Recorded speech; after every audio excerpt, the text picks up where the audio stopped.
Okay, last one for the day. So, the amygdala. Let's chat amygdala, because once again, this is what the MEDIA has been working with all year. So every image, every bit of footage, every word coming out of their mouths has been to activate our amygdalas. So the amygdala is about the size of an almond, and what a surprise! It actually means almond in Greek or Latin or something, so that's why it was named. There's like two of them, a left and a right one, and the amygdala is what fires when we're under stress.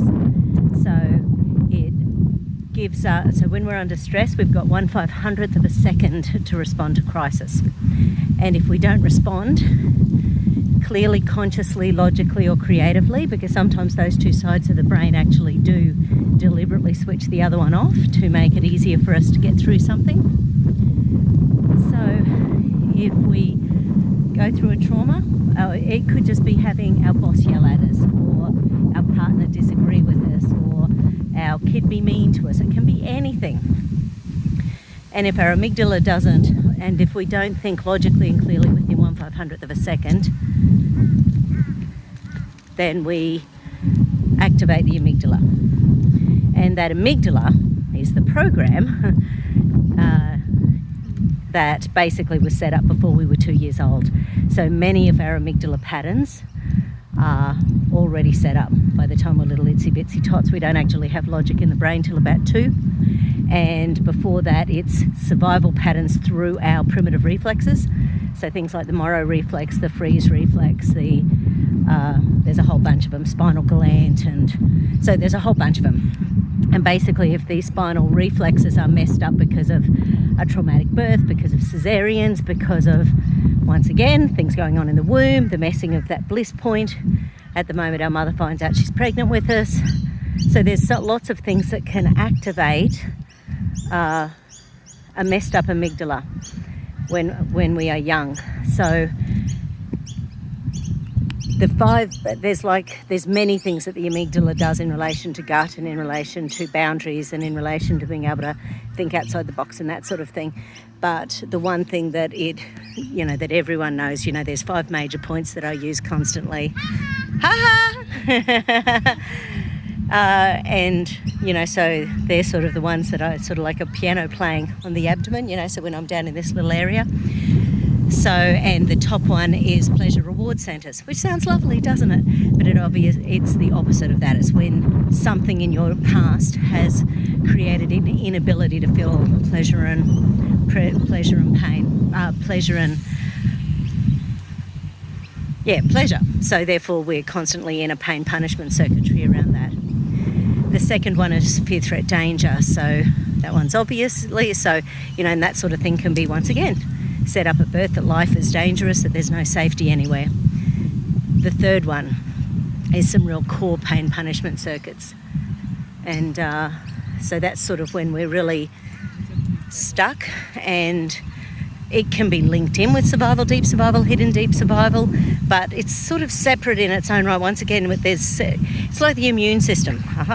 There's 7 at least different ways that our immune system can fight infections. So that's why our innate immune system is so marvellously wonderful. But, we're not allowed to discuss that. So, but with the pain punishment circuit, it's just another part of our amygdala, which is just another part of our fight, flight, freeze, which is just another part of our survival, deep survival, hidden deep survival, which is just another part of our stress patterns 1, 2, or 3. So all of these have their own little bits to play, which is why I try to integrate so many together when I'm doing my balances with people, so that I'm working on things from so many different angles. So the third one, is pain punishment. The fourth one is escape, submission, freeze. So wanting to run away rather than facing something, feeling submissive, feeling like there's nothing we can do. Freeze is when you just can't respond to anything. And then the last one is rage, anger, frustration. So that one is pretty obvious. But sometimes that one shows up and people aren't even recognising it. and they sort of say, oh no, I never get angry. But when they go away and they start watching themselves and their behaviour, sometimes they realise that potentially they're being, say, passive aggressive, or they're responding in a way that's not very nice, but they've never actually thought of it as being rageful or angry or frustrated. So it sort of just allows people, and of course, as I'm doing it, people often say, well, what do I do about that? And my answer is, well, that's what the kinesiology does. It's diffusing these patterns. So that's sort of those core 5 amygdala points. And sometimes if the amygdala muscle tests up, but it's not those, then I've also got another book that's got another like 24 points. So, and which are pretty much from the chin right down to the pubic bone, because in acupuncture, and this is sort of how kinesiology was developed, nice little Subaru Rex. They're a pretty fun car.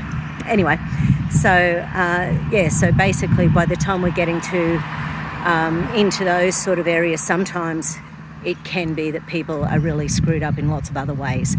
So the amygdala might be shutting down their gut, the amygdala might be shutting down their ability to think creatively, their amygdala might be messing with them seeing the world as a whole, so they can only integrate tiny bits of information at a time, and it's not very good for our wholeness and humanness not to be able to see big picture stuff.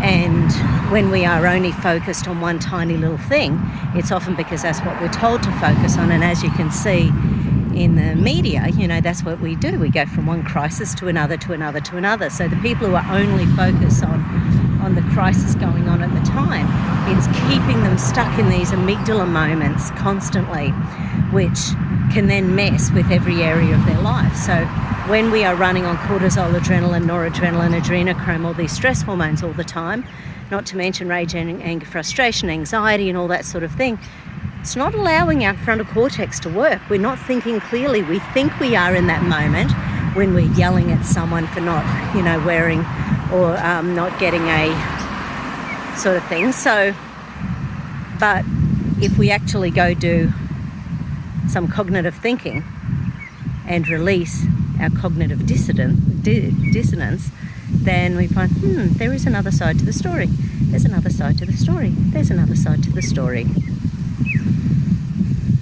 And I think breathing, meditation, yoga, Pilates, sunshine, fresh air, walking, thinking about something beyond us, a higher power, universal consciousness, God energy, Buddha energy, doesn't matter what, but having something other than us energetically, does a Big Bang Theory really hold up? Just saying, just a theory. Anywho,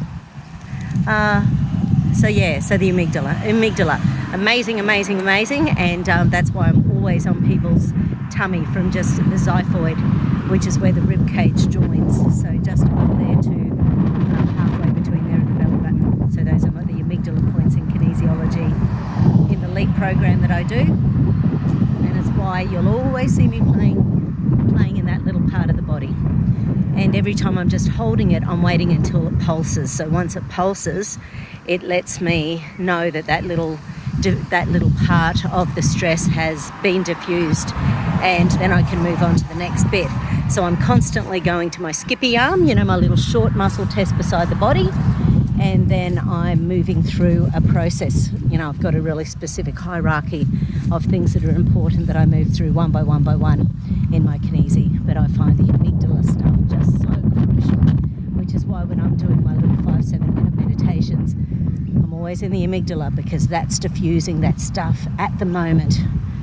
And it's nice, quick, easy, stuff. And of course, running the old central meridian runs through all of those amygdala points.